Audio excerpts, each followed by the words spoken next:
তখন বান্দা চোখ দিয়ে আজরাইলের দিকে তাকানোর সময় আজরাইলের চেহারা এত ভয়ঙ্কর,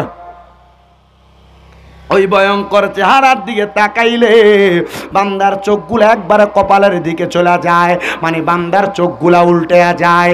এবার আজরাইল যখন বান্দার বুকের মধ্যে হাতটা দিবে, ওই বুকের মধ্যে হাতটা দেওয়ার সাথে সাথে বান্দার গাড়ের সাহারকগুলা ঠাস ঠাস করে ছিঁড়ে যাবে, বান্দার হাতের রগগুলা ছিঁড়ে যাবে, বান্দার পায়ের সাহারকগুলা ছিঁড়ে যাবে।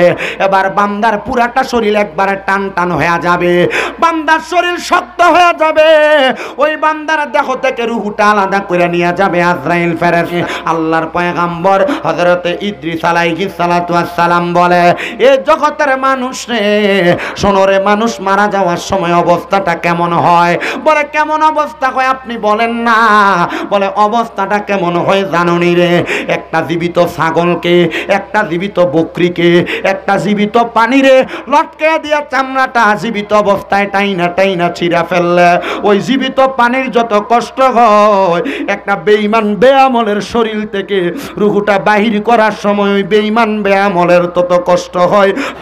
আমার মুসলমান ইমানদারেরা, আমি আমার খুতবার মধ্যে আয়াতে কারিমা তেলাওয়াত করেছি। আমার আল্লাহ তাআলা কোরআনুল কারীমের মধ্যে আয়াতে কারিমা পেশ করেছেন। আল্লাহ বলেন, বিসমিল্লাহির রহমানির রহিম, ইয়া আইয়ুহাল্লাযীনা আমানু তাকুল্লাহা ওয়াল তানজুর নাফসুম মা কদ্দামাত লিগাদিন ওয়াত্তাকুল্লাহা ইন্নাল্লাহা খবীরুম বিমা তা'মালুন। জবান খুলে উচ্চ কণ্ঠে জোরে জোরে পড়েন আল্লাহু আকবার। আমার আল্লাহ পাক রব্বুল আলামিন বলেন, ইয়া আইয়ুহাল্লাযীনা আমানু, হে ঈমানদারেরা, ইত্তাকুল্লাহ, তোমরা আল্লাহকে ভয় করো, ওয়াল তানজুর, তোমাদের প্রত্যেকের তাকানো উচিত, নাফসুম মা কদ্দামাত লিগাদ, তোমাদের পূর্ববর্তীদের দিকে তারা পূর্বের জন্য কি অগ্নি প্রেরণ করেছে, আগে পাঠিয়েছে। আমার আল্লাহ আবার বলেন, ওয়াত্তাকুল্লাহ, তোমরা আল্লাহকে ভয় করো, ইন্নাল্লাহা খবীরুম বিমা তা'মালুন, নিশ্চয় আমার আল্লাহ তাআলা সকলের অন্তরের খবর সম্পর্কে অবহিত। এই মৌবাড়ির বাবারাম, আমার আল্লাহ তাআলাকে ভয় করার কথা আমার আল্লাহ তাআলা মুমিনদেরকে আয়াতে কারিমার মধ্যে দুইবার ডাক দিয়েছেন। আল্লাহ বলেছেন, এই ঈমানদারেরা, তোমরা আমায় আল্লাহ তাআলাকে ভয় করো, আমি আল্লাহ তাআলাকে ভয় করো। কেন কেন? কারণ আমাদের পূর্ববর্তী বাবা আদম আলাইহিস সালাতু ওয়াস সালাম থেকে অদ্যাবধি পর্যন্ত কত মানুষ অন্ধকার কবরের বাসিন্দা হয়ে গেছে। তারা কবরের মধ্যে যাওয়ার সময় তাদের দুনিয়ার ঘর বাড়ি সম্পদ মাল কোনো কিছু নিতে পারে নাই, তারা কবরের বাসিন্দা। এই জন্য আমি আপনাদের সবার কাছে বলবো রে আমার বাবাজিরা, কবরের যদিও বাসিন্দা হয়, ওই কবরে যাওয়ার আগে কবরের কিছু সামান নেওয়ার প্রয়োজন। আমি আপনাদেরকে কিছু কথা বলি, মনোযোগের সাথে কথাগুলো শ্রবণ করার চেষ্টা করবেন। ওই কবর দেশের যারা বাসিন্দা হয়ে যায়, ওই কবরে যাওয়ার আগে আমাদেরকে আখিরাতের প্রথম যেই পারাটা দেওয়া লাগে, ওই জায়গাটার নাম হলো মরণ। ওই মরণ যদি না হয়, ওই মরণ ছাড়া একটা মানুষ কবরে এমনি এমনি যাইতে পারে না। এ মুসলমান ইমানদার, তবে আল্লামা ইমাম কুস্তালানী রহমতুল্লাহ আলাইহি একটা বাক্য ব্যবহার করে রাসূলের হাদিস থেকে বলেছেন, বলে যদি দুনিয়ার জমিনের মধ্যে তামুতু কাবলাল মাউত, মরণের আগে একবার কেউ মরতে পারে, তাহলে ওই মানুষটা দুনিয়ার জমিন থেকে যখন জাহিরি ভাবে মানুষের লোক চক্ষুর আড়ালে চইলা যায়, তাহলে ওই মানুষটা দুনিয়ার জমিন থেকে ইন্তেকাল করার পর কবরে কোনো কষ্ট থাকে না। হুজুর কেমন করে জানতে চাই? ও বাবা, মরণটা কিন্তু দুই ধরনের। এক প্রকার মরণ হইল ইমানের সাথে মরণ, আর এক প্রকার মরণ হইল বেঈমানের মতো মরণ। মনে রাখবেন রে মৌবাড়ির বাবারা, পর্দার অন্তরালের মা বোনেরা, ইমানের সাথে মরণ যেইটা, এটা বড় নেয়ামতলা মরণ। কিন্তু বেঈমানের মতো যেই ব্যক্তি মারা যাবে, তার মরণটা বড় শক্ত মরণ। এই মরণ কোনো ভালো মরণ না, ভালো মরণ না। মৌবাড়ির যুবক, মৌবাড়ির আমার পর্দার অন্তরালের মা বোনেরা, গভীর মনোযোগ দিয়ে মাইকের আওয়াজ যদি কানে যায় একটু শোনার চেষ্টা করবা, শ্রবণ করবা। যখন কোনো বেঈমান বান্দা ইন্তেকাল করে, বেঈমান বান্দা ইন্তেকাল করার সময় ওই বান্দাটা দুনিয়ার জমিনের মধ্যে ঈমান নিয়ে ইন্তেকাল করতে পারে না। কারণ বেঈমান হওয়ার কারণে বান্দা কুফরিতে শামিল থাকে, বেঈমান হওয়ার কারণে বান্দা জিনা ব্যভিচারে শামিল থাকে, বেঈমান হওয়ার কারণে বান্দা আল্লাহর ইবাদত থেকে দূরে থাকে, বেঈমান হওয়ার কারণে গুনার কাজের মধ্যে বান্দা বড় মশগুল থাকে। এই জন্য মনে রাখবেন, আল্লাহ তাআলা কুরআনুল কারীমের মধ্যে বলেন, ইন্নাল্লাযীনা কাফারু মিন আহলিল কিতাবি ওয়াল মুশরিকিনা ফি নারি জাহান্নাম খালিদিনা ফিহা উলাইকা হুম শাররুল বারিয়া। আল্লাহ বলেন, নিশ্চয়ই যাহারা কুফরি করে এবং আহলে কিতাবের অন্তর্ভুক্ত এবং শিরক করে, মুশরিক, আমার আল্লাহ তাআলা তাদের ঠিকানা করেছেন ফি নারি জাহান্নাম, তাদের ঠিকানা বানাইছেন আমার আল্লাহ তাআলা জাহান্নাম। বলে জাহান্নামের মধ্যে বান্দাটা একদিন থাকবে না, কতদিন? খালিদিনা ফিহা, বান্দা জাহান্নামের মধ্যে চিরস্থায়ী বাসিন্দা হয়ে থাকবে। এবার আমার আল্লাহর নবী ডাক দিয়ে কই, উম্মতের দলেরা, আমার আল্লাহ শুধু এই কথা বলে ক্ষান্ত হন নাই, আমার আল্লাহ বলেছেন উলাইকা হুম শাররুল বারিয়া, ওই জাহান্নামে তো তারাই থাকবে যারা দুনিয়ার সবচাইতে নিকৃষ্ট ব্যক্তি, সবচাইতে বাজে ব্যক্তি, সবচাইতে খারাপ ব্যক্তি।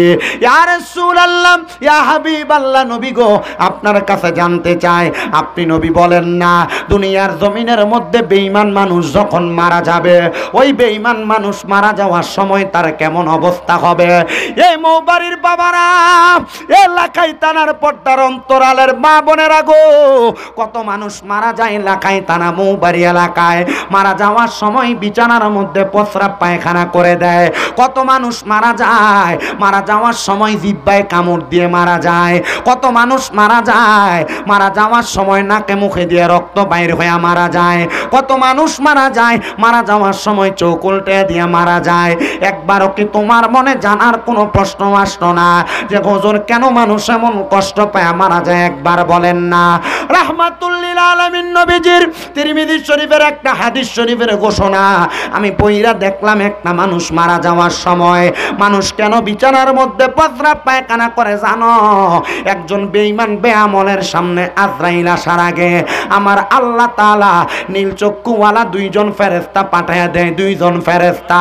ওই দুইটা ফেরেশতা আযাবের ফেরেশতা, ওই ফেরেশতাদের নীল চক্ষুগুলা দেইখা বান্দা ভয়ে তার বিছানার মধ্যে প্রস্রাব পায়খানা করে দেয়। হায়রে মুসলমান, এ আমার মৌবাড়ির বাবারা, তুমি যদি মারা যাও, মারা যাওয়ার সময় যদি বিছানায় প্রস্রাব পায়খানা করে দাও, তাইলে মানুষ মনে করবে তোমার সামনে মনে হয় আল্লাহ তাআলা আজরাইলের আগে আরো দুইটা ফেরেশতা পাঠিয়ে দিছে। না রে মুসলমান, এমন মরণ না, আল্লাহর কাছে ঈমানের মরণ কামনা করো, দেখবা আমার আল্লাহ তাআলা ঈমানের সাথে মরণ দান করব। সাহাবায়ে কেরাম প্রশ্ন করে, ইয়া রাসূলুল্লাহ, ইয়া হাবিবাল্লাহ, নবী গো, আপনার কাছে জানতে চাই, তো দুইজন ফেরেশতার মুখ দেখলেই তো বান্দা এমন করবে, বিছানায় প্রস্রাব পায়খানা করে দিবে, আপনি বলেন না এরপরে বান্দার কেমন অবস্থা হবে? বলে বান্দার সামনে আজরাইল আলাইহিস সালাতু ওয়াস সালাম হাজির হয়ে যাবে। আজরাইল যখন বান্দার সামনে হাজির হবে, ওই আজরাইল বান্দার সামনে আসার পরে আজরাইল যখন রূহ কবজ করতে লাগবে, তখন বান্দা আজরাইলকে বলতে লাগবে, রে আজরাইল, আমি মরণের জন্য এখনো প্রস্তুতি গ্রহণ করি নাই, মরার জন্য যে সামানের প্রয়োজন আমার সেই সামানগুলা নাই, আজরাইল তুমি আমার একটু সময় প্রদান করো না, আমি ওই সময় মোতাবেক সামানগুলা রেডি করে ফেলবো। তখন বান্দা আজরাইলের সঙ্গে কথা বলার সময় বান্দার জিহ্বাটা আজরাইলের সঙ্গে কথা বলার সময় দুই চোয়ালের মাঝখানে আটকা পড়ে যায়। এ মৌবাড়ির যুব সমাজ, মৌবাড়ির মুরব্বী বাবারা, পর্দার অন্তরালের মা বোনেরা, আজরাইলের সঙ্গে কথা বলার সময় বান্দার জিহ্বাটা আটকা পড়ে যায়। এই জায়গার মধ্যে শুধু শেষ না, এবার বান্দার মুখ যখন বন্ধ হয়ে যায়, জবান বন্ধ হয়ে যায়, এবার বান্দা চোখের ইশারা দিয়ে আজরাইলকে বোঝানোর চেষ্টা করে। তখন বান্দা চোখ দিয়ে আজরাইলের দিকে তাকানোর সময় আজরাইলের চেহারা এত ভয়ঙ্কর, ওই ভয়ঙ্কর চেহারার দিকে তাকাইলে বান্দার চোখগুলো একবারে কপালের দিকে চলে যায়, মানে বান্দার চোখগুলা উল্টে যায়। এবার আজরাইল যখন বান্দার বুকের মধ্যে হাতটা দিবে, ওই বুকের মধ্যে হাতটা দেওয়ার সাথে সাথে বান্দার গাড়ের সাহারকগুলা ঠাস ঠাস করে ছিঁড়ে যাবে, বান্দার হাতের রগগুলা ছিঁড়ে যাবে, বান্দার পায়ের সাহারকগুলা ছিঁড়ে যাবে। এবার বান্দার পুরাটা শরীর একবারে টান টান হয়ে যাবে, বান্দার শরীর শক্ত হয়ে যাবে। ওই বান্দার দেহ থেকে রূহটা আলাদা করে নিয়ে যাবে আজরাইল ফেরেশতা। কিন্তু জানো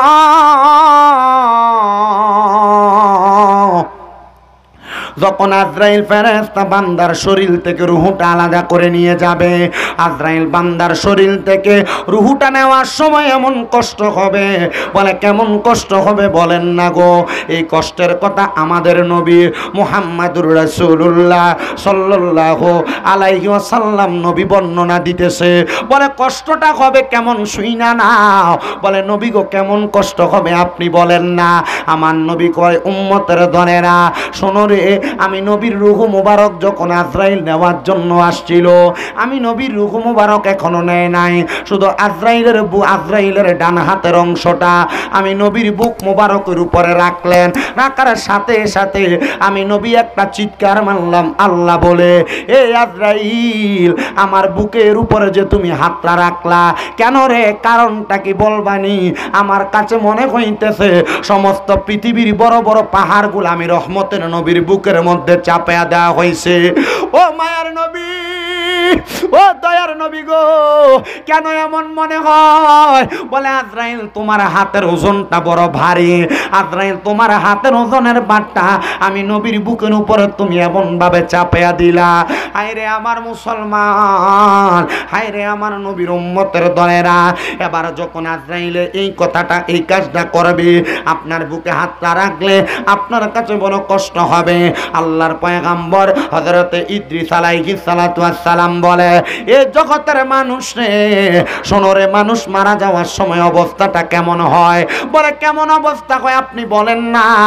বলে অবস্থাটা কেমন হয় জানুনি রে, একটা জীবিত ছাগলকে, একটা জীবিত বকরিকে, একটা জীবিত পানিরে লটকে দিয়া চামড়াটা জীবিত অবস্থায় টাইনা টাইনা ছিঁড়া ফেললে ওই জীবিত পানির যত কষ্ট হয়, একটা বেঈমান বেআমলের শরীর থেকে রূহটা বাহির করার সময় ওই বেঈমান বেআমলের তত কষ্ট হয়। জোরে জোরে পড়েন নাউজুবিল্লাহ।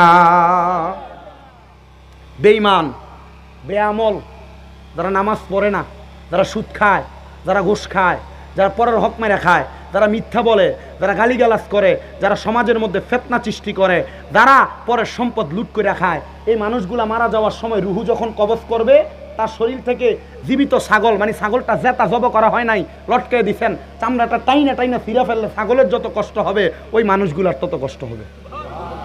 সুবহানাল্লাহ না নাউজুবিল্লাহ। আপনি নামাজ পড়েন না এটা আপনার বিষয়, আপনি রোজা রাখেন না এটা আপনার বিষয়, আপনি হারাম খান, সুদ খান, ঘুষ খান, এটা আপনার বিষয়। যদি মরার সময় কষ্ট পাইতে চান, এ বাবা মৌবাড়ি এলাকা সহ লাখাই এলাকায় সুদখোর নাই, ঘুষখোর নাই। আমরা সমাজের মানুষ তো সুদখোর ঘুষ করে ধরে সভাপতি বানায় মসজিদের, কথা কয় না, আছে না নাই? আমাদের সমাজের মানুষের সুদখোর ঘুষ করে ধরে মসজিদে সেক্রেটারি বানায়, এলাকার সর্দার মাতাব্বরে দায়িত্ব দেয়, কথা কন্যা আছে না নাই? বাবা আপনারা কথা বলতে হবে। আপনাদের কি কষ্ট হইতেছে, কোনো অসুবিধা হইতেছে? আমি কিন্তু যখন মাইক ধরছি এরা ফোলা বইয়াছিল 3টা মাত্র। এ মুসলমান ইমানদারেরাম, একটা জীবিত বকরির শরীর থেকে চামড়াটা টাইনা টাইনা চিরা ফেললে যত কষ্ট হয়, বাজে লোকগুলা, বেআমল লোকগুলা, গায়রে ইমান লোকগুলার এমন কষ্ট হয়।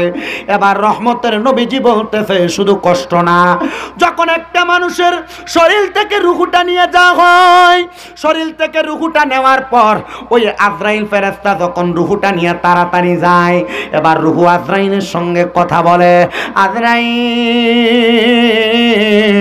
তুমি আমার রুহুটা কেন এত তাড়াতাড়ি নিয়ে যাও? তুমি যদি জানতা আমার জন্য আমার আল্লাহ তাআলা কত যন্ত্রণাদায়ক শাস্তি রেডি করে রাখছে, তাইলে তুমি আমার রূহ এত তাড়াতাড়ি নিতা না। এবার আজরাইল বান্দার রূহটা যখন নিয়ে যাবে, আজরাইলের ডান হাত দ্বারা বান্দার রূহটার বাম হাতে নিয়ে আজরাইল তার নাকের মধ্যে একটা কাপড় লাগাইয়া দিবে। নাকের মধ্যে যখন কাপড়টা লাগাইয়া দিবে রে বাবারা, এবার আজরাইলে বেঈমান বান্দা, বেআমল বান্দা, বান্দার রূহটারে নিয়ে যাবে প্রথম আসমানের মধ্যে। প্রথম আসমানে নেওয়ার পরে ওই প্রথম আসমানের মধ্যে অসংখ্য ফেরেশতারা ওই বান্দার রূহুর দিকে থু থু নিক্ষেপ করবে। কিরে হুজুর, বান্দা তো মারা গেছে, মারা যাওয়ার পরে ফেরেশতারা কেন থু থু নিক্ষেপ করবে? আজরাইল প্রশ্ন করবে, এরে এ ফেরেশতারা তোমরা কেন বান্দার দিকে থু থু নিক্ষেপ করতেছ? বলে অন্য কোনো কারণ না, কারণ বান্দা গুনাহ করতে করতে বান্দার রূহটা দুর্গন্ধযুক্ত রূহ হয়ে গেছে, এই জন্য বান্দার দিকে আমরা দুর্গন্ধ সহ্য করতে না পাইরা আমরা থুতু নিক্ষেপ করতেছি। আজরাইল তুমি কেন তোমার নাকে কাপড় লাগাইলা? বলে আমি যখন রূহ কবজ করলাম বান্দার ঠিক তেমন অবস্থা ছিল, আমিও বান্দার রূহ কবজ করতে বড় কষ্ট হয়েছে, এই জন্য আমি নাকের মধ্যে কাপড় লাগাইয়া রাখছি। এ বেনামাজিরা, এই এলাকার হারামখোরেরা, এই এলাকার বদকাজ করনেওয়ালারা, মানুষের জমি দখল করনেওয়ালারা, ভাই বোনের সম্পদ দখল করনেওয়ালারা, মানুষের কাছে মিথ্যা কথা বইলা মানুষের টাকা পয়সা মাইরা দেনেওয়ালারা, এই সমাজের মধ্যে ওজনে কম দেনেওয়ালারা, শুনে রাখো তুমি মারা যাওয়ার পরে আল্লাহ তাআলা মরার পরে তোমার এমন কঠিন শাস্তির ব্যবস্থা করে রাখছে। শুধু তাই নয় রে, তাই নয়, তাই নয়, নবী গো আপনার কাছে জানতে চাই আর কেমন শাস্তি রেডি করা আছে। বলে শুইনা লও রে জগতের মানুষের দলেরা, যখন বান্দা ইন্তেকাল করে, ইন্তেকাল করার পর ওই বান্দারে যখন সামনের দিকে নিয়ে যাওয়া হয়, বান্দারে সামনের দিকে নিতে নিতে ওই ফেরেশতারা দেখে সামনের দরজা বন্ধ, ডাইনের দরজা বন্ধ, বামের দরজা বন্ধ, একটাই মাত্র দরজা খোলা, সেই দরজাটার নাম হলো জাহান্নাম, সেই দরজাটার নাম হলো জাহান্নাম। আইরে আমার মুসলমান, ওই জাহান্নামের দিকে যখন বান্দারে নিয়ে যাওয়া হয়, ওই জাহান্নামের দিকে বান্দারে নিয়ে যাওয়ার সময় বান্দার রূহটা যখন সেই জায়গার মধ্যে রাইখা দিতে চাইবে, কিন্তু বান্দার রূহটা ওই জায়গা গ্রহণ করবে না। এবার বান্দারে এমন ভাবে শাস্তি দেওয়া হবে রে, বলে হুজুর কতদিন পর্যন্ত শাস্তি দেওয়া হবে? আল্লাহর নবী বলে একটা জাহান্নামী ব্যক্তিরে সর্বনিম্ন 3000 বছর জাহান্নামে শাস্তি দেওয়া হবে।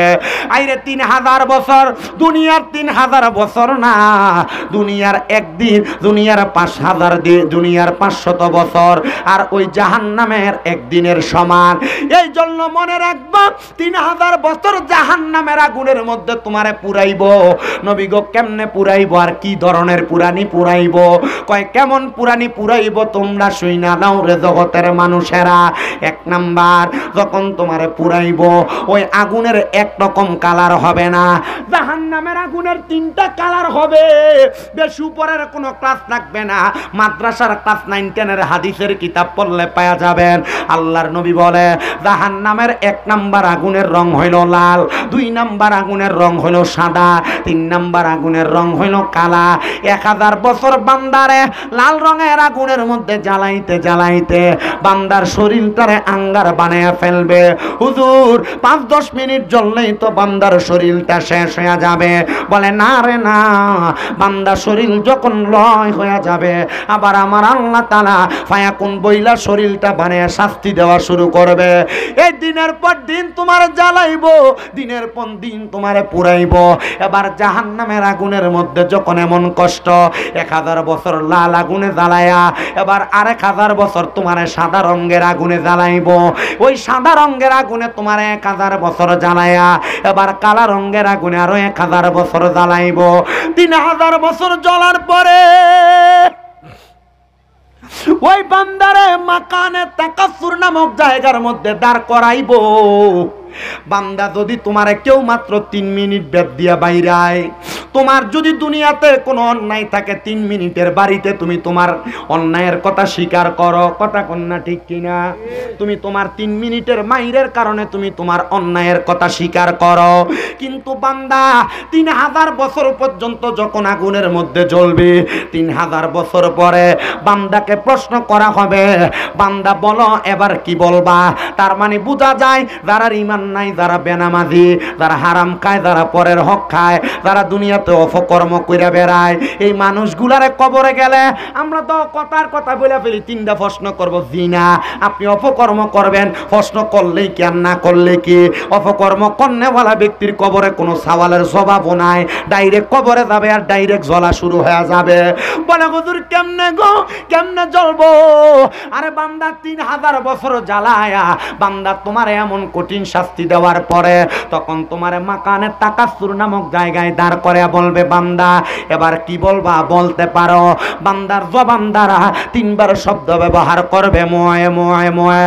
বান্দা 3বার বলবে পানি পানি পানি। 3বার চিৎকার দিয়া পানির জন্য যখন বান্দা ডাকবে, বান্দারে কি পানি দেওয়া হবে? আমার নবী ডাক দিয়া কয়, হ্যাঁ রে সাহাবাই কেরাম, বান্দারে পানি দেওয়া হবে। ও মায়ার নবী গো, বান্দারে কেমন পানি দেওয়া হবে? বলে দুনিয়ার পানির মতো পানি দেওয়া হবে না। এ মুসলমান, দুনিয়ার একটা পানির মধ্যে একটা পোকা পড়লে তুমি পানিটা নিয়ে খাও না, দুনিয়ার কোনো পানির মধ্যে একটু ময়লা থাকলে পানিটা খাও না, সামান্য আয়রন দেখলো পানিটা মানুষ খাইতে চায় না, খান? নবীজি যখন এই কথা বলেন, নবীজি মসজিদে নববীর মধ্যে বসা 70 মতান্তরে 72 জন সাহাবায়ে কেরাম আমার নবীর সামনে বসা।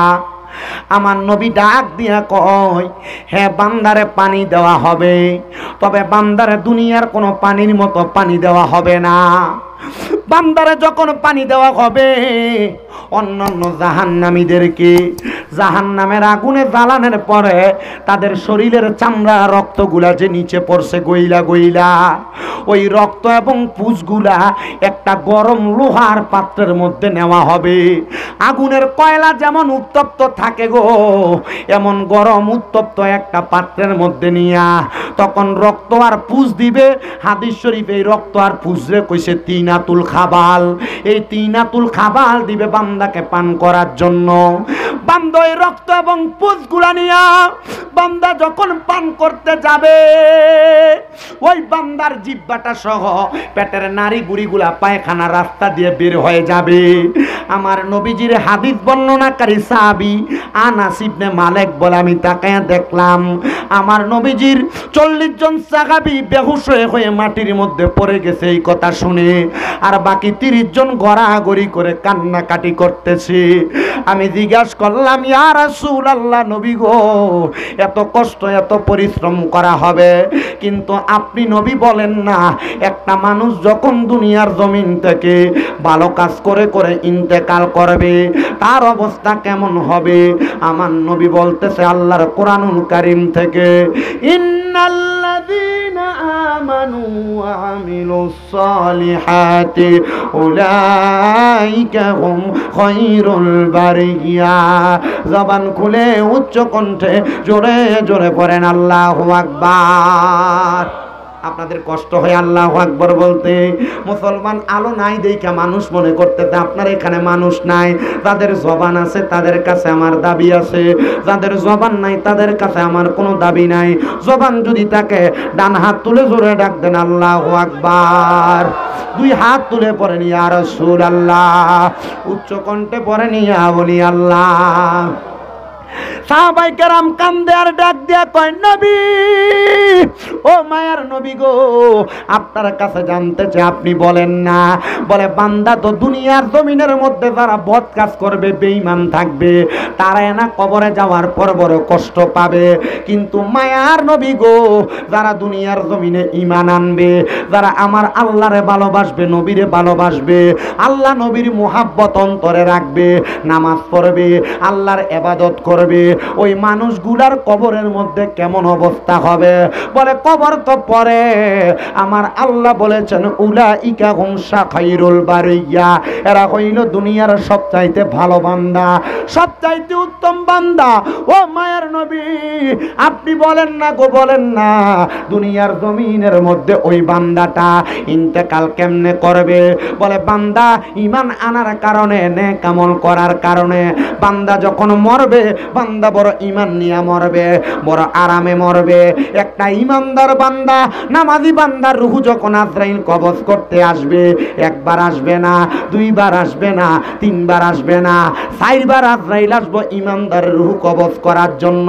কিন্তু আজরাইল চারবার আইসাও ঈমানদারের রূহ কবজ করতে পারবে না, কারণ ঈমানদার ঈমানের দৌলতে ধনী হওয়ার কারণে ঈমানদারের রূহ আজরাইল বাহির করতে বড় কষ্ট হয়ে যাবে। বলে হুজুর আপনাদের কষ্ট হইতাছে কোনো? বলে হুজুর কেমন করে, কেমনে গো, কেমনে আমার আল্লাহ তাআলা ঈমানদার বান্দার রূহটা বাহির করব? বলে আজরাইলে সর্বপ্রথম ঈমানদার বান্দার বুকের মধ্যে হাত দিবে, বুকটার মধ্যে হাতটা দিয়া ঈমানদার বান্দার রূহটা যখন বাহির করব গো, বান্দার রূহটা বাহির করতে হাতটা দেওয়ার সাথে সাথে ওই বুকের মধ্যে দিয়া দুইজন ফেরেশতা দাঁড়ায়া বলবে রে আজরাইল, হে আজরাইল শোনো রে আজরাইল, এই বুক দিয়া রূহ বাহির করা যাবে না। বলে কেন, কেন রূহ বাহির করা যাবে না? বলে আমরা দুইজন ফেরেশতা বান্দার আল্লাহ এবং রাসূলের মুহাব্বতের পক্ষ থাইকা বান্দার রূহ কবজে বাধা হইয়া দাঁড়াইলাম, তখন আজরাইলে বান্দার রূহ ঈমানদারের বুক দিয়া কবজ করবে না। এবার আজরাইল ঈমানদার বান্দার রূহ নেওয়ার জন্য চেহারা বরাবর বিওয়াজহিকান নূর, চেহারা বরাবর হামলা করবে, কিন্তু বান্দার চেহারা দিয়া বান্দার রূহ কবজ করা যাবে না। এ মুসলমান, এ দুনিয়ার ঈমানদারের দল, ওই বান্দার রূহ যখন কবজ করতে পারবে না, বান্দার এই কপালের মধ্য থেকে আবার দুইটা ফেরেশতা ডাক দিয়া বলবে, এ আজরাইল বান্দা 5 ওয়াক্ত নামাজ আদায় করেছে, বান্দা সাজদা দিয়েছে, বান্দার কপালের মধ্য দিয়া রূহ বাহির করা যাবে না। বলে কেন? বলে বান্দা 5 ওয়াক্ত নামাজের সাজদা দিয়া আমার আল্লাহ তাআলার প্রশংসা আদায় করেছে, এই জন্য বান্দার রূহ কবজ করতে পারবা না। এ মুসলমান, এ নবীর উম্মতের দল, আশিক রাসূল ভাই বাবারা, এবার আজরাইলে বান্দার ডান দিকে হামলা করবে। বান্দার ডান দিকে হামলা করার সাথে সাথে বান্দার ডান দিক থেকে আওয়াজ আসবে, রে আজরাইল বান্দার ডান দিক দিয়ে তো রূহ কবজ করা যাবে না। বলে কেন রূহ কবজ করা যাবে না? বলে বান্দার ডান দিকে বান্দার মা বাবার খেদমত আছে, এই জন্য বান্দার ডান দিক দিয়ে তুমি রূহ কবজ করতে পারবে না। এবার আজরাইলে মুমিন বান্দা আমলওয়ালা বান্দার বাম দিকে হামলা করবে। বান্দার বাম দিক থেকে আওয়াজ আসবে, রে আজরাইল, এ আজরাইল বান্দার বাম দিক দিয়েও তো হামলা কইরা রূহ নিতে পারবা না। বলে কেন রূহ নিতে পারবো না? বলে বান্দার বাম দিকে আছে বান্দার দান এবং সদকা, বান্দার দান সৎকার পক্ষ থেকে আমরা দুইজন ফেরেশতা বান্দার রূহ গ্রহণ করাতে আমরা বাধা হইয়া দাঁড়াইলাম। ও আল্লাহ গো, ঈমানদারের রূহটা কখন কবজ করা হবে? বলে ঈমানদারের রূহটা তখন কবজ করা হবে যখন ঈমানদার দুনিয়ার জমিনের মধ্যে পড়ে থাকবে, বান্দার বুকের মধ্যে হাতটা দিয়া আজরাইল যখন রূহ নিতে পারবে না, মুখের মধ্যে হাতটা দিয়া বান্দার রূহটা কবজ করতে পারবে না। যখন বান্দার ডাইনে বামে হাত দিয়া বান্দার রূহটা কবজ করতে পারবে না, তখন ওই বান্দার রূহটা কবজ করতে পারবে না বিদায় ওই বান্দাটা দুনিয়ার জমিনের মধ্যে মৃত্যুর জন্য প্রহর গণবে। তওবা নামক গাছটি আছে, পাতায় পাতায় লেখা আছে মানুষের হায়াত। ওই গাছের পাতা চিরা যাওয়ার পরে বান্দার হায়াত যখন শেষ হয়ে যায়, এবার বান্দার বান্দার সামনে আমার আল্লাহ তাআলার অসংখ্য ফেরেশতারা দাঁড়ায়া যাবে। মুমিন বান্দাটার সামনে যখন অসংখ্য ফেরেশতারা হাজির হয়ে যাবে, এবার মুমিন বান্দার রূহটা এমনে এমনে কবজ করবে না। বান্দার সামনে আজরাইল ফেরেশতা দাঁড়াবে। আজরাইল ফেরেশতা দাঁড়াইয়া মুমিন বান্দার রূহ নেওয়ার জন্য অপেক্ষা করবে। আমার আল্লাহ বলবে, রে ফেরেশতা আজরাইল আলাইহিস সালাতু ওয়াস সালাম, শোনো রে, আমার মুমিন বান্দা যেন মৌতের কষ্ট টের না পায়। কারণ বান্দা দুনিয়াতে বড় কষ্ট করে আমি আল্লাহর রুকু দিতে, সেজদা দিতে, বান্দা সেজদা দিতে, বান্দার হাঁটুগুলাতে কপালগুলাতে ব্যথা পাইছে। বান্দারে মরার সময় কষ্ট দিস না রে, বান্দা যেন মরার সময় কষ্ট না পায়। বান্দা এই জন্যই তো এমন অবস্থা হয়েছে, বান্দা দুনিয়াতে আমল আখলাকের মাধ্যমে জীবন সাজাইছে। এ আজরাইল, এ আজরাইল, তুমি শুইনা রাখো, এই বান্দারে আর কোনো কষ্ট দিবা না। বলে, কেন কষ্ট দিব না বলেন না? এ বান্দা শুইনা রাখো, যাই না রাখো, যাই না রাখো। বান্দারে তোমার রূহটা যখন কবজ করতে আসবে আজরাইল, তোমারে টের পাইবা না। আরে ইনজেকশন দেওয়ার সময় পিঁপড়ার কামড়ের মতো তো টের পায়, কিন্তু ইমানদার বান্দা টের পাবে না। হাদিসের বর্ণনা কানে বলতেছে, শোনো রে, একটা ছোট বাচ্চা দুধের জন্য যখন কান্নাকাটি করে, তার মা তার মাথার মধ্যে হাত বুলে দিলে ছোট্ট বাচ্চাটা যেমন ভাবে ঘুমায়া যায় আরামসে, ইমানদার বান্দা মুখ দিয়া কালিমা পড়বে, লা ইলাহা ইল্লাল্লাহু মুহাম্মাদুর রাসূলুল্লাহ সাল্লাল্লাহু আলাইহি ওয়াসাল্লাম। বান্দা যখন কালিমা পড়বে, বান্দার মুখের বাতাসের সাথে বান্দার রূহটা হরণ করে নিয়ে যাবে। হায়রে মুসলমান, বান্দার রূহটা যখন হরণ করে নিয়ে যাবে, তখন বান্দা কোনো টের পাবে না। কিন্তু বেঈমান বান্দার এত কষ্ট হয়েছিল, ওই যে জীবিত ছাগলের মতো টাইনা চিরা ফেললে যে কষ্ট, সেই কষ্ট। কিন্তু ইমানদার বান্দা তো সেই কষ্ট পায় নাই। ওই বান্দার রূহ যখন নেওয়া হয়েছে, বেঈমান বান্দা বলছে, তো তাড়াতাড়ি কই নেও। আর ইমানদার বলবে, রে আজরাইল, এত আস্তে কেন নাও? তুমি যদি জানতা আমার আল্লাহ তাআলা আমার জন্য কত বড় নিয়ামত রেডি করে রাখছে, তাইলে তুমি আমারে এত আস্তে আস্তে নিতা না, আমারে আরো তাড়াতাড়ি আল্লাহর নিয়ামতের কাছে নিতা। কারণ আমরা আল্লাহ তাআলার নিয়ামতের জন্য পাগল পারা। কথা বলেন ঠিক না বেঠিক? এ মুসলমান ইমানদারেরা, এ নবীর উম্মতের দলেরা, আশিকে রাসূল ভাই বাবারা, বন্ধুরা, আমার মুবারি আহলে সুন্নাত ওয়াল জামাতের উদ্যোগে 10ম সুন্নি মহাসম্মেলনে যারা উপস্থিত হয়েছেন, লাইটের আলোর বিঘ্নতার কারণে অনেকেই বাড়ি ঘরে যাইয়া ঘুমায়, অনেকে রাস্তাঘাটে ঘুরে, অনেকে বাজার মেলার মধ্যে ঘোরাফেরা করে। মনোযোগ লাগে শুনো যারা আছো, মুমিন বান্দার রূহটা কবজ করার পরে মুমিন বান্দার রূহটা নিয়ে প্রথম আসমানের দিকে যাবে।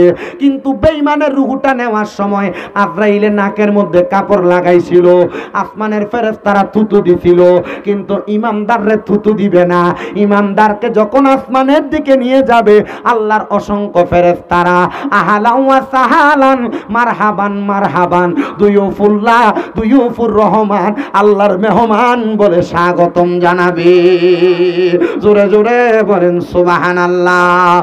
এ মুসলমানেরা, এ নবীর উম্মতের দলেরা, আশিকে রাসূল ভাই বাবারা, বন্ধুরা, শুধু স্বাগতম জানাবে না, বান্দার রূহ যখন আসমানের দিকে যাবে, এবার আমার আল্লাহকে আজরাইল ডাক দিয়ে বলবে, গো আল্লাহ, বান্দার রূহটা কি করব? বান্দার রূহ ডাইনে রাখবো না বামে রাখবো? বলে, জান্নাতের মধ্যে যাও। কেন গো আজরাইল, তোমার হাতে তো বান্দার রূহ থাকে না। ও বাবা, লাখাইয়ের মৌবাড়িতে এমন অনেক জাতের মাছ আছে, যেই মাছ হাত দিয়া ধরা যায় না, পিছলে ফুরা জায়গা, যেটা এখন আপনারা বাইং মাছ, আমরা কুমিল্লার ভাষা তো এটা বাইং মাছই বলে। আর ইমানদারের রূহটা আজরাইল হাতে ধরে রাখতে পারবে না, আজরাইলের হাত থেকে চুইটা চুইটা যাবে। এবার বান্দার রূহটা নেওয়ার জন্য আজরাইল ফেরেশতা জান্নাতের মধ্য থেকে স্বর্ণ এবং রূপার 2টা পেয়ালা নিয়ে 2টা পেয়ালার পাত্রের মধ্যে রাখার চেষ্টা করবে। ইমানদার বান্দার রূহটা কোনো জায়গার মধ্যে থাকবে না। হায় রে, ইমানদারের রূহটা যখন কোনো জায়গার মধ্যে থাকবে না, এবার ইমানদার বান্দাটা রুহুটার নিয়ে আজরাইল আলমার আল্লাহরে ডাক দিয়া বলবে, আল্লাহ বান্দার রুহু তো কোনো জায়গায় থাকে না। আল্লাহ আজরাইলকে শোনা দিবে কোরআনুল কারীমের আয়াতটা, ওয়ালা তাকুলু লিমান ইউকতালু ফি সাবিলিল্লাহি আমওয়াত বাল আহইয়াউ ওয়ালাকিন লা তাশউরুন। আল্লাহ বলবে, রে আজরাইল তোমার কি ওই আয়াতের কথা স্মরণ নাই যেখানে আমি আল্লাহ বলেছি যারা মুমিন, যারা আমি আল্লাহর রাস্তার মধ্যে চলে যায় তারা মরে না, বাল আহইয়াহুম তারা জিন্দা, ওয়ালাকিন লা তাশউরুন এদেরকে যারা মরা বলে এরা নির্বোধ, এরা বোকা, বোঝে না। এই জন্য আমার আল্লাহ তাআলা আজরাইলকে বলবে, রে আজরাইল বান্দার রূহ আলমে আরো হয় রাখো না কেন? আল্লাহ আপনি তো বললেন ইমানদার বান্দা জীবিত, তাইলে ইমানদার বান্দা যেহেতু জীবিত বান্দার রূহ কেন রাখবো? বান্দার রূহ তো আবার বান্দার দেহে ফিরিয়ে দিব। এবার আজরাইলে যাইয়া মুমিন বান্দার রূহটা আবার মুমিন বান্দার মধ্যে ফিরিয়ে দিবে। এই জন্য কোন মুমিনরা মরে না, মুমিনরা ইন্তেকাল করে বাবে ইনফিয়ালের ওজনে। এরা মরে না, এরা স্থানান্তরিত হয়, এরা জায়গা পরিবর্তন করে, এরা দুনিয়ার জগৎ থেকে এরা বরজকে আলমের জগতে চইলা যায়। ও মুসলমান, তুমি মইরা যাইবা, তুমি মরার পরে তোমার কবরের বাস পোষার আগে তোমার লাশ পইচা যাবে। এমন কি জীবন বানাইলা, এমন জীবন বানাও সেই জীবন বানাইছে হুজুর বড় পীর গৌসে পাক আব্দুল কাদের জিলানী রাদিয়াল্লাহু তাআলা আনহু। এমন জীবন বানাও যেই জীবন বানাইছে হযরতে খাজা মুঈনুদ্দিন চিশতি সানজিরি আজমিরি রাদিয়াল্লাহু তাআলা আনহু। এমন জীবন বানাও যেই জীবন বানাইছে হযরতে বাহাউদ্দিন নকশবন্দি, মুজাদ্দিদে আলফেসানি সহ বড় বড় আউলিয়া কেরামেরা। এবার আপনারা বলেন, আউলিয়া কেরামের পথমতে জীবন সাজাইলে আমার আল্লাহ তাআলা আমাদেরকে মুক্তি দিতে পারে কি পারে না?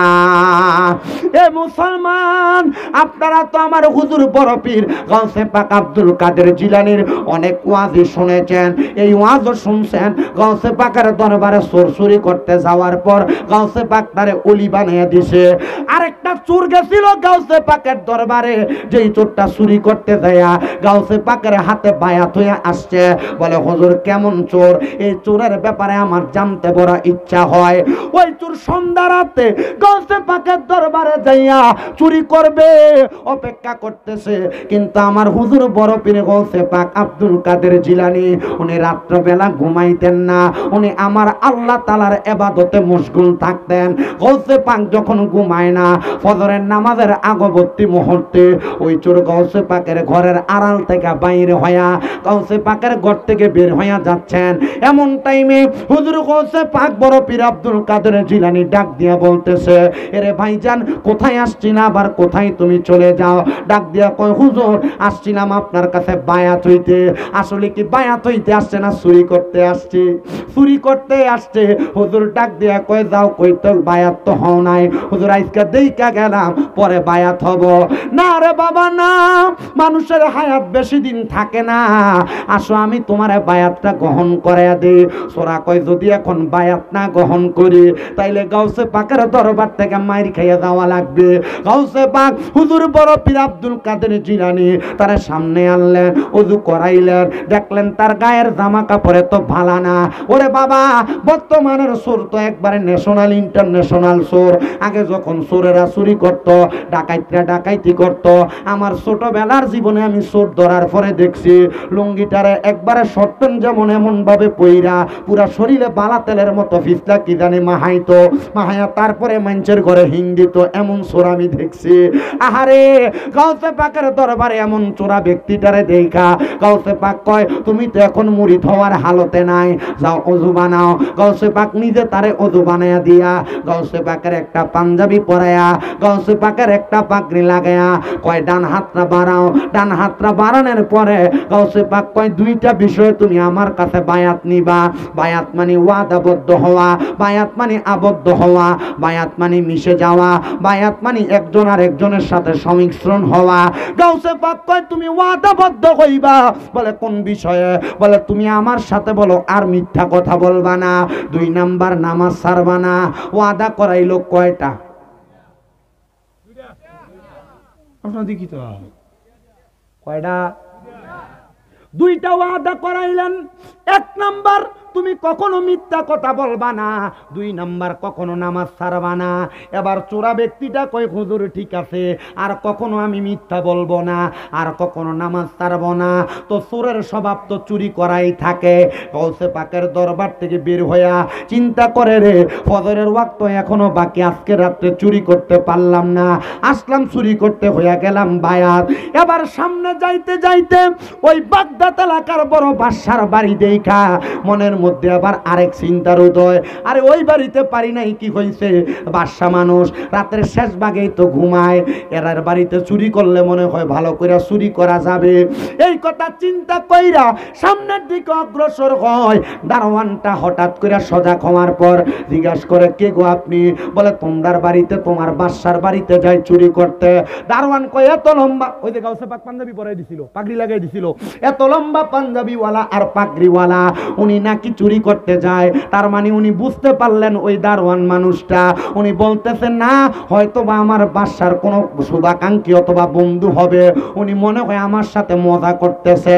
এই কথা বললাম ওই চোর ব্যক্তির সামনের দিকে যাইয়া চুরি করতে করতে পুরা ঘরের মাল সামান স্বর্ণ মুক্তা জহুরত গুলা একটা গাট্টির মধ্যে নিয়ে সামনের দিকে যায়। এমন টাইমে ফজরের আজান হয়ে গেছে। আজান হওয়ার পর মাথার মধ্যে একটা উদয় হইছে, হাইরে আমারে না হুজুর কইছিল চুরি যে তো করতে আসছি ধনী মানুষের বাড়িতে। দেখবেন যখন টাকা পয়সা হইয়া যায় এই মানুষগুলা ধনী হওয়ার কারণে ধনী মানুষরা ঘুমায় দিনের 11টা 12টা 1টা 2টা পর্যন্ত ঘুমায়, ফজরের আগে অথবা ফজরের পরে, ঘুম থেকে ওঠে জোহরের সময়। এ চিন্তা করছে ধনী মানুষ বাদশা মানুষ ঘুম থেকে দেরিতে উঠবে, নামাজটা ফিরা লই। চোর মানুষ স্বভাব বালা, এবার নামাজে দাঁড়াইছে লগে পুটলিটা রাইখা। হাইরে আমার মুসলমান, নামাজে যখন দাঁড়াইছে এমন টাইমে বাদশাটার সজাগ হইয়া এবার নামাজের জন্য প্রস্তুতি নিবে। ওইটা দেখতেছে ঘরের আশেপাশে যত সিন্দুক গুলা ছিল প্রত্যেকটা সিন্দুকের মুখ গুলা খোলা। বাদশা কয় হাইরে এমন সর্বনাশ হইল, আমার বাড়ির যত মাল সামান ছিল আমার মাল সামান গুলা মনে হয় চুরি হয়ে গেছে। এবার পুরা বাড়ি খুঁজা বাদশার এবাদত খানাতে ঢুইকা দেখতেছে, উমা গো চোর তো চুরি করে যাওয়ার সময় মনে হয় এ আল্লাহর বান্দা আল্লাহর ওলিটা আমারে চোরের কাছ থেকে মালগুলা বাঁচাইছে।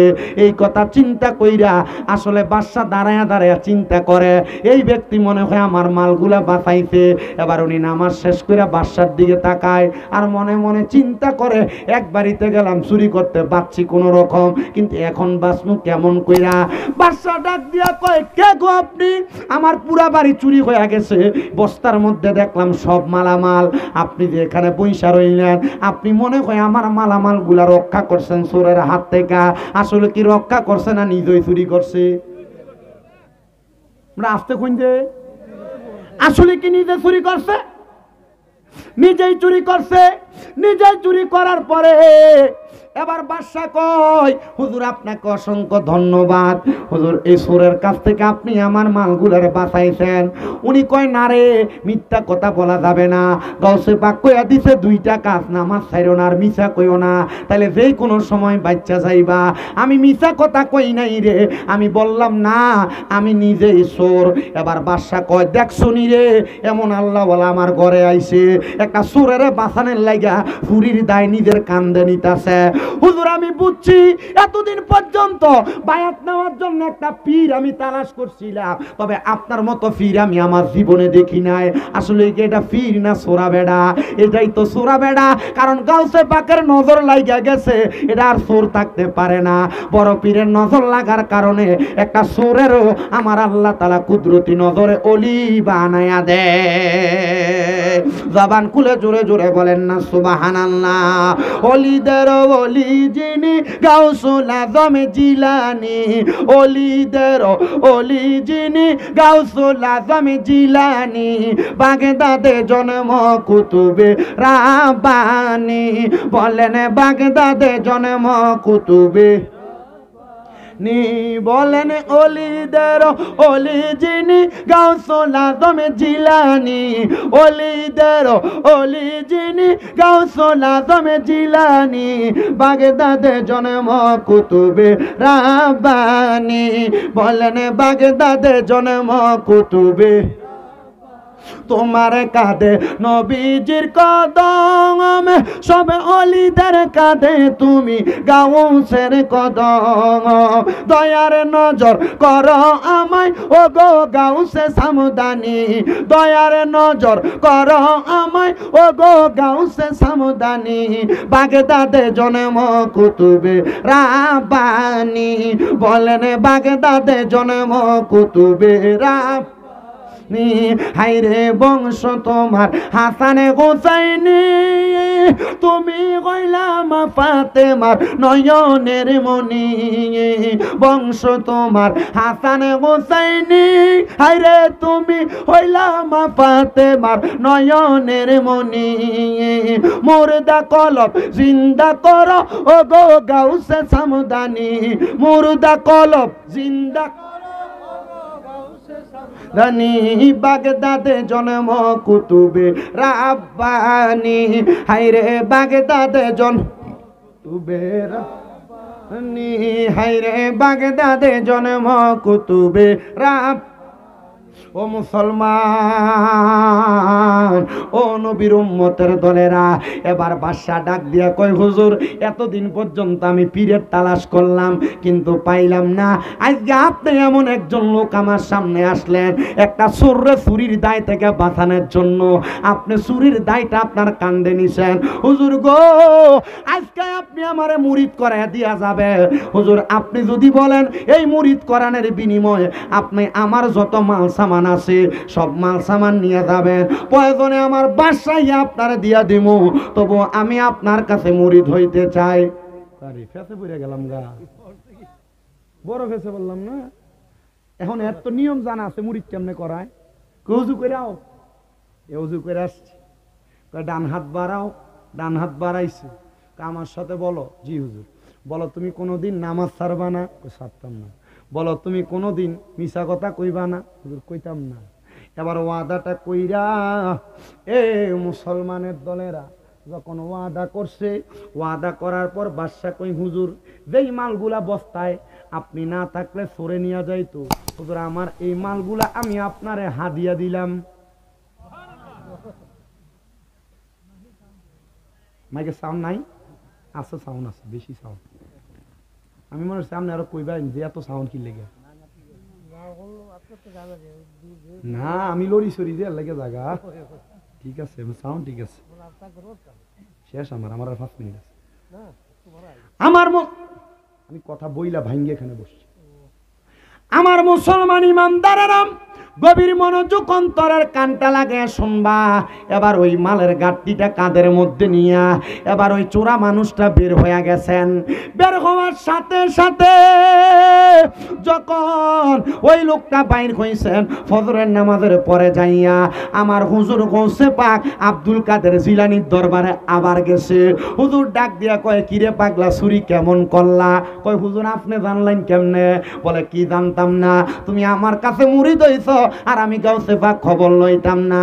আরে গাউসে পাকের আল বাহদাতুল আসরার এবং সিররুল আসরার কিতাব পড়া দেখলাম আমার গাউসে পাক বলে আমার কাছে সহিভাবে মুরিদ হইয়া আমার তরিকা মোতাবেক যদি আমার কোনো মুরিদ চলাফেরা করে দেশের যেই প্রান্তে থাকুক না কেন তার একটা লুঙ্গি যদি তার ফরসটা তরক হইয়া যায় আমি গাউসে পাক নিজ হাতে তার ফরসটারে ঠিক কইরা তারে আমি সুন্দরভাবে রাখি। জবান খুলে জোরে জোরে বলেন সুবহানাল্লাহ। এজন্য গাউসে পাকের মুরিদদের বড় দাম, গাউসে পাকের মুরিদদের বড় সম্মান, গাউসে পাকের পথে কাদিরিয়া তরিকা মোতাবেক যারা চলাফেরা করে তাদের বড় সম্মান, তাদের বড় দাম, তাদের বড় ইজ্জত। আপনারা যারা এখনো তরিকা নেন নাই, বায়াতে রাসূল গ্রহণ করেন নাই, মুরিদ হন নাই, আমি আপনাদের কাছে আবদার করব হক্কানি রব্বানি একজন মাশায়েখে আযম পীরের কাছে বায়াত গ্রহণ করবেন। বলে হুজুর পীর চিনবো কেমনে গো কেমনে? আল্লাহর নবী পীর চিনার উপায় বইলা দেয়, কয় ইজারু যুকিরাল্লাহু আযজা ওয়া জাল্লা, পীরের দিকে তাকাইলে আল্লাহর কথা মনে হবে। বলে হুজুর আল্লাহরে তো কোনোদিন দেখি নাই, তো আল্লাহর কথা মনে হবে কেমনে? বলে কেমনে মনে হবে জানো? পীরের আখলাক, পীরের তাকওয়া, পীরের চরিত্র, যখন ঈমান এবং আখলাক তাকওয়া দেখবা এগুলা আল্লাহর ভয়ের মতো কিনা, মানে আল্লাহর ভয় করার মতো কিনা। যদি দেখো হ্যাঁ ভয় করার মতো মনে করবা এটাই হক্কানি পীর, এটাই এটাই হক্কানি পীর। এ মুসলমান, হুজুর গৌসে পাক ডাক দিয়া কয় তো চুরি তো করলা ঠিক আছে, এই যে বাদশার বায়াত গ্রহণ করাইলা মুরিদ রক্ষা করতে পারবানি? ডাক দিয়া কয় হুজুর মুরিদ রক্ষা করতে পারবো কিনা এটা বললাম না, তবে এতটুক বলতে পারি গো, আমি এতটুক কথা আপনারে বলতে পারি, দুনিয়ার জমিনের মধ্যে আমি আপনার কাছে আইসা যখন ওয়াদা করছি, আমি যখনই চুরি করতে গেছি, চুরি করার পর আপনার কথা মনে হইয়া আমি আল্লাহ তাআলার ইবাদত নামাজ আদায় করেছি। ও মুসলমান, এই নামাজের মাধ্যমে আপনি হেদায়েতের পথ পাবেন। এই পর্যন্ত আহলে সুন্নাত ওয়াল জামাতের কোনো পীর বলে নাই নামাজ পড়ো না, কোনো পীর বলে নাই রোজা রাখো না। তো আপনি যদি সুন্নি দাবি কইরা নামাজ না পড়েন, আপনার কারণে সুন্নিয়তের বদনাম। আপনি সুন্নি দাবি কইরা যদি বাজে কাজ করেন, আপনার কারণে পুরা সুন্নিয়তের বদনাম। আপনি যদি সুন্নি দাবি কইরা গান বাজনা করেন, ফ্যাশন দিয়া নাম দেন উরুস মুবারক, আর বেটে নেন না নাচান, আল্লাহর কসম এটার কারণে পুরা আহলে সুন্নাত ওয়াল জামাতের বদনাম। কথা কন্যা ঠিক কিনা? হ্যাঁ, এর কারণে সুন্নিদেরকে মানুষ ভণ্ড বলতে পারে। আমার মুসলমান ইমানদারেরা, আমি অল্প একটা সময় আর একটা ছোট্ট ওয়াকিয়া শোনায়া দেই। কষ্ট হবে আপনাদের? অল্প একটা সময়ে ছোট্ট ওয়াকিয়া শোনায়া দেই। মাহফিল কমিটির ভাইরা 9:30 বাজছে, আপনারা আপনাদের পরবর্তী আলেম নিয়ে আসবেন। আমি ছোট্ট ওয়াকিয়াটা শোনায়া দেই। ওই ওয়াকিয়া হইল হযরতে আব্দুল হক মুহাদ্দিস দেহলভী রাহমাতুল্লাহ আলাইহির নাম আপনারা অনেকেই শুনেছেন, প্রখ্যাত মুহাদ্দিস ছিলেন। ওনার জামানার মধ্যে একজন আল্লাহর ওলির কাছে একটা নেশাখোর মানুষ গেছে বায়াত নিবার লাগিয়া। হুজুর আমি নেশা করি, আমারে বায়াত গ্রহণ করান। হুজুর চিন্তা করলেন নেশাখোর মানুষ যদি বায়াত না গ্রহণ করাই, আমার সাথে একটা লসর কোনো কাজ কইরা বসবে। হুজুর কয় বায়াত নিলে তো কিছু কাজ করা লাগবে, নেশা ছাড়া লাগবে। হুজুর সব করার, নেশা ছাড়তাম পারতাম না। হুজুর আপনি আমার নেশা করার অনুমতিও দিবাই? কয় না রে বাবা, না তুমি যদি বায়াত গ্রহণ করো নামাজ পড়া লাগবে। হুজুর সবচাইতে কষ্টের বিষয় তো এটা, আমি নামাজও পড়তে পারতাম না। হুজুর ডাক দিয়া কয় বায়াত মানি তো ওয়াদাবদ্ধ হওয়া, তো তুমি তো আমারে কোনো বিষয়ের ওয়াদাই দিতে পারো না, তাহলে তুমি কেমনে বায়াত গ্রহণ করবা?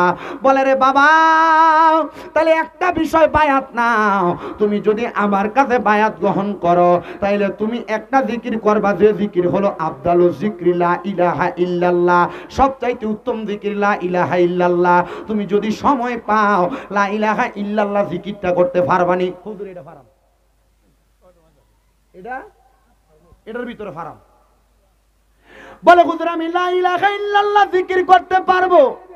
বলে পারবা যেহেতু যাও, তোমার বায়াত এটা, তবে শর্ত আছে পাগলা। বলে হুজুর শর্তটা কি? বলে নামাজ যেহেতু পড়তে পারবা না বলছো, সাবধান, আমার কাছে মুড়ি দেওয়ার পর যদি তুমি নামাজ পড়ো, তাহলে প্রতি ওয়াক্ত নামাজের জন্য 5টা করে জুতার বাড়ি খাইবা। এখন জুতার আগের জুতা কিন্তু এক না, আগের জুতা ছিল কাঠের খরম। কি এর খরম? কাঠের খরম। একক তো নামাজের জন্য এক একটা জুতার আঘাত পাইবা। হুজুর মাইনা নিলাম আপনার কথা, আপনার কথা মোতাবেক আমি এখন থেকে নামাজ পড়বো না, ঠিক আছে হুজুর লা ইলাহা ইল্লাল্লাহ জিকির করব। ওনার বাড়ি থেকে ওই হুজুরের বাড়ির দূরত্ব হলো 12 ঘন্টার রাস্তা, মানে দিনের অথবা রাতের অংশ পুরা শেষ হয়ে যায়। ওই পাগলা কই হুজুরের বাড়ি থেকে আসতে আসতে আমি মদের বাটিখানায় গেলাম, যাইয়া দেখলাম মদের বাটিখানা বন্ধ হয়ে গেছে, মানে ওই দিন রাতে আমি আর মদ করতে পারি নাই। আমি ঘরের মধ্যে মদের বাটিখানার মধ্যে যাইয়া যখন দেখলাম বাটিখানাটা বন্ধ, এবার আমি জিকির করতে করতে বাড়ির দিকে যাচ্ছি, লা ইলাহা ইল্লাল্লাহ। যখন জিকির করতে করতে বাড়ির দিকে যাই রে, বাড়ির দিকে যাই, আমি যাওয়ার সময় আমি বাড়ির দরজায় যাইয়া আমার ঘরে সালাম দিলাম, আসসালামু আলাইকুম ওয়া রাহমাতুল্লাহ। আমার স্ত্রী খুশি মনে দরজাটা খুলে দিছে। আরে আমার স্বামী দি এতদিন নেশা করে বাড়িতে আসতো, আর আজকে দি আমার স্বামী নেশা করে আসে নাই, লা ইলাহা ইল্লাল্লাহ জিকির ভরে আবার সালামও দেয়। আপনারা কোন জামাই যদি কোনো বাজে কাজ ছাড়ে, বউয়ের মনটা কি খুশি না বেজার? কিন্তু আমরা বেটারা এমন কাজত খারাপ, সিগারেট খেয়ে বিড়ি খেয়ে মুখে দুর্গন্ধ বানায়। তো আপনি যখন বাড়িতে যান, আপনার বউ অন্যদিকে মুখ ফিরে শুয়ে থাকে, এটার দোষটা বউরে দিয়েন না। তখন আপনার বউয়ের আর আপনার ভালো লাগে না, পাশের বাড়ির সুইটটারে জোয়ানডারে ভালো লাগে, কারণ আপনার মুখের ভিতরে দুর্গন্ধ, আপনি সিগারেট খেয়ে মুখে গন্ধ বানিয়ে রাখছেন। এবার বলেন এগুলা কি খাওয়া যাবে না সারা লাগবে? এ মুসলমান মহিলা বড় খুশি, খুশি হইয়া এবার স্বামীটারে ঘরে শুইতে দিছেন, খাবারও দিলেন। খাবার দেওয়ার পর ওই মহিলার স্বামী লা ইলাহা ইল্লাল্লাহ জিকির করতে করতে ঘরে ঘুমায় গেছেন গা। যখন ঘরে ঘুমায় গেছে, এবার মহিলাটা ওই রাত্রবেলা খুশিতে আর ঘুমায় না, কারণ স্বামী এতদিন নেশা করতো। এখন মারহাবা কইতেন না? আরো জোরে কইন মারহাবা। নারায়ে তাকবীর, নারায়ে রিসালাত, নারায়ে রিসালাত। হযরত মাওলানা মোহরম আলী আল কাদরি সাহেবের আগমন। এই মাহফিলের পক্ষ থেকে, এই মাহফিলের পক্ষ থেকে সবাই জোরে বলি মারহাবা। আজকের মাহফিলের যিনি সম্মানিত প্রধান আকর্ষণ হযরত মাওলানা মোহরম আলী আল কাদরি কাঠিয়াদি, উনি উপস্থিত হয়েছেন। আমার পরে মূল্যবান তাকরীর করবেন, ওনার পরেই মাওলানা শাখাওয়াত রেজা আল কাদরি সাহেব আসবেন, আপনাদেরকে নিয়ে বয়ান করবেন। ইনশাআল্লাহ আপনারা বয়ান শ্রবণ করবেন। হুজুরকে বসতে দেন। আলহামদুলিল্লাহ পড়েন, আপনারা আস্তে আলহামদুলিল্লাহ পড়ছেন, আরো জোরে পড়েন আলহামদুলিল্লাহ। ঠিক আছে। তখন ওই মহিলা আল্লাহর কাছে দোয়া করছে, আল্লাহ আমার স্বামী যেহেতু হুজুরের বরকতে ভালো হয়ে গেছে, হুজুর আর আমার এখন ঘুমাইতে মন চায় না। মারহাবা কইলেন না? হুজুর আমার ঘুমাইতে মন চায় না। এমন টাইমে ওই স্বামী রাত্রবেলা স্বপ্ন দেখে ঘুম থেকে জাগ্রত হয়ে গেছে। ঘুম থেকে জাগ্রত হয়ে ডাক দিয়ে কইতেছে, স্ত্রী তুমি কি আমার পাশে আছো? বলে আছি। বলে কি? বলে আমি স্বপ্ন দেখছি আমাকে কে যেন ঘুম থেকে তুইলা নিয়া পানির মধ্যে ফালাই দিছা, স্রোতা আমার টাইনা নিয়ে যাচ্ছে। বলে হ্যাঁ? বলে হ্যাঁ, কিন্তু স্রোতে যখন আমার টাইনা নিয়ে যায় আমি দেখলাম 5টা দড়ি পানিতে পড়ছে। স্বামী এরপরে কি করছেন? বলে আমি একটা দড়িতে ধরছি, মনে করছি বাঁচবো, পানি আমার আরো নিচে নিয়ে যায়। আরেকটা দড়িতে ধরছি, মনে করছি বাঁচবো, পানি আমার আরো নিচে নিয়ে যায়। 3টা 4টা দড়ি ধরার পর আমি চিন্তা করলাম আরেকটা দড়ি বাকি, এটা ধরে দেখি। আমি 5টা দড়ি ধরার পর আমি নিচের থেকে আর যাই নাই, আমার টান দিয়ে উপরে নিয়ে গেছে। স্ত্রী ডাক দিয়ে কয়, স্বামী গো, এটা তো আর অন্য কোনো কিছু না, এই 5টা দড়ি হইলো 5 ওয়াক্ত নামাজ। এটা দিয়ে আপনার আল্লাহ তাআলা ইঙ্গিত দেয়াইছে এখন থেকে 5 ওয়াক্ত নামাজ পড়লে আযার কঠিন বিপদ থেকে আল্লাহ আপনার টান দিয়ে উপরে তুলবে, আপনি এখন থেকে নামাজ পড়বেন। কই আমারে তো আমার হুজুরে কইছে নামাজ যদি পড়ি তাহলে ভূতার বাড়ি দিব। স্ত্রী এমন ভয় যে আমি পাইছি, আমি তো নামাজ ছাড়তে পারবো না, আমি নামাজ পড়াম। কয়জনে 5টা করে জুতার বাড়ি খামু। 5 ওয়াক্ত নামাজ পড়ছে। পড়তে পড়তে হুজুরের বাড়ি, হুজুর আমি তো নামাজ পড়ছি, হুজুর 5 ওয়াক্ত পড়ে লাইছি, হুজুর দেন না এইলাম জুতা, আমার এটা দিয়ে আপনি আঘাত করেন, তবে হুজুর আমি জুতার বাড়ি খাইতে রাজি, নামাজ ছাড়তে রাজি। ডাক দিয়ে কইতেছে, ঠিক আছে বাবা, তোরে আমি জুতা দিয়ে বাড়ি দিতে পারতাম না, কারণ যে নামাজি সে সম্মানিত, যে মুত্তাকি এ ব্যক্তির আল্লাহ সম্মান করে, ফেরেশতারা সম্মান করে। ডাক দিয়ে কই, হুজুর মানলাম, তাইলে মারতেন না কেন? আপনি না ওয়াদা করছেন, ওয়াদা খেলাপ করলে না মুনাফিক হয়? তো হুজুরের কাছে ফতুয়া গুরানের রাস্তার বাবাতে হুজুর কয়, লা ইউকাল্লিফুল্লাহু নাফসান ইল্লা উসআহা, আল্লাহ কারো সাধ্যের বাহিরে কোনো কিছু ছাপাইয়া দেয় নাই। তোর সাধ্য আছে, তুই নামাজ পড়তে পারবি, আল্লাহ তোরে ছাপাই দিতে। আল্লাহর ফতুয়ার উপর আমি মোল্লা ফতুয়া দেওয়ার কে রে? যা তোরে মাফ করে দিল। সুবহানাল্লাহ কইতেন না? এই মাফে আল্লাহ তাআলা কবুল করছে। আপনারা যদি বুঝেন আমার এই অল্প সময়ের ওয়াজের ভিতরে 1 ঘন্টা মারহাবা, 1 ঘন্টা 20 মিনিট সময়, এই 20 মিনিট সময়ে যা কথা বলছি এ কথার দোয়া করে লেছি। দোয়া আগে করছি, আপনি পরে আসবেন। আমি দোয়া করে মানুষকে আনছি। আমি আপনাদেরকে চেষ্টা করছি একটু বোঝানোর জন্য। আপনি কোন ওয়াজের ভিতরে ফালতু সময় নষ্ট করা এটা এক বিষয়, আর আমার মতো করে যতটুকু টানা ওয়াজ করছি, আমি কোনো ফালতু কথা কইছি? আব্বা কথা কইছি? ডাইরেক্ট ওয়াজের ভিতরে ডাইরেক্ট বোঝানোর চেষ্টা করছি, এই কথার ভিতরে শেষ।